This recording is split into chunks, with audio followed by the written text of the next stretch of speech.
Comment ne pas se mettre la pression avec l'équilibre alimentaire? Bonjour et bienvenue dans cette vidéo, je suis Marie-Cécile V et ma passion c'est d'être en forme, esprit, corps, émotion. Et aujourd'hui, je vais vous parler de mon histoire et comment j'en suis arrivée là.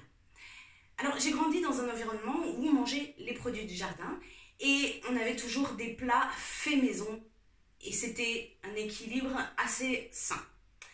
Et puis vers mes 18 ans, j'ai décidé d'arrêter de manger de la viande. Je suis devenue végétarienne donc pendant environ 2 ans.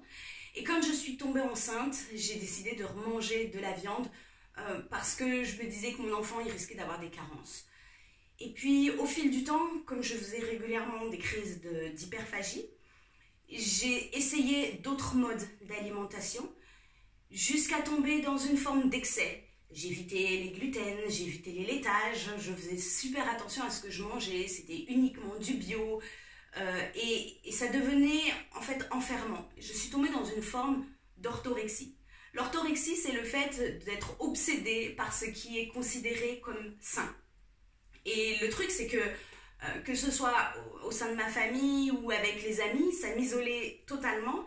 Et puis, il y a des gens qui ont fini par ne plus m'inviter à manger, qui ont fini par me poser des étiquettes. Alors, Marie-Cécile, elle mange comme ceci, elle est végétarienne, etc., etc.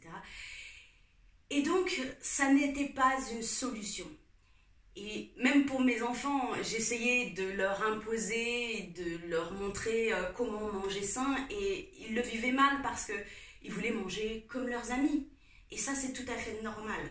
Je veux dire, il faut pouvoir continuer à vivre normalement en société, malgré notre mode d'alimentation.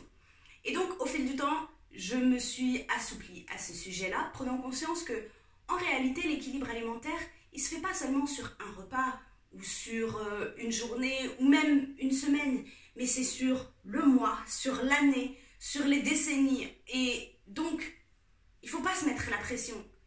Par exemple, ces derniers temps, j'étais très occupée, j'avais même pas le temps de cuisiner. J'étais occupée parce que j'étais en train de faire des travaux ici, là, pour faire un endroit, un environnement super cool pour vous faire de super vidéos.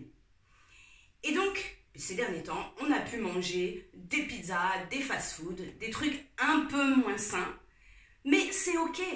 Je veux dire, il ne faut pas se mettre la pression. Ça ne nous empêchait pas, à certains moments, de manger des salades, de se faire des cures de fruits même. Mais l'équilibre alimentaire, il se fait sur la durée. Après, un écart, il peut être compensé. Et c'est là-dessus qu'il faut compter. Donc, on ne se met pas la pression. Le manger équilibré, c'est vraiment sur la durée. Souvenez-vous de ça. Je vous souhaite de passer une excellente soirée et je vous dis à très bientôt pour une prochaine vidéo. Prenez soin de vous.